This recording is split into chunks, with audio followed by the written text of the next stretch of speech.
Hey everyone, welcome back to another quick tutorial. Today, we're tackling episode 168, How to Center a Button in Webflow for 2025. If you're building websites and struggling with alignment, this is the video for you. Centering elements like buttons can make your designs look polished and professional, and Webflow makes it surprisingly straightforward. Whether you're a beginner or have some experience, I'll walk you through the steps in under 2 minutes. First things first, make sure you have your Webflow project open.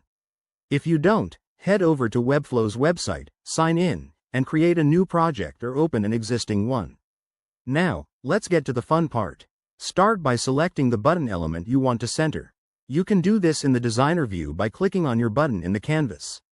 Next, centering in Webflow often involves using Flexbox, which is a powerful layout tool.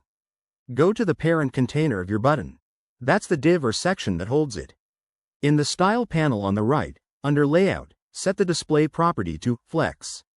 This turns your container into a flexible box. Now, to center the button horizontally, find the Justify Content option and select Center.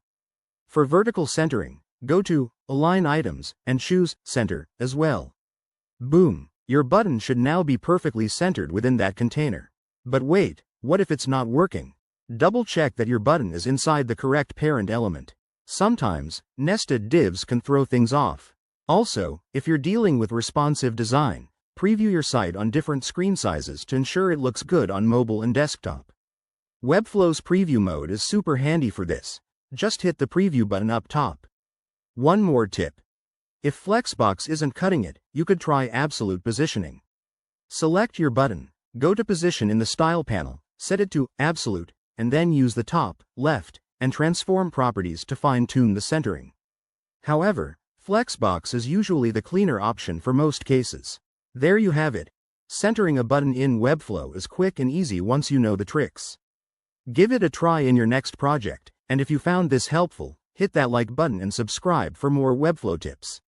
What's your biggest design challenge right now? Drop it in the comments below. Thanks for watching, and I'll see you in the next one.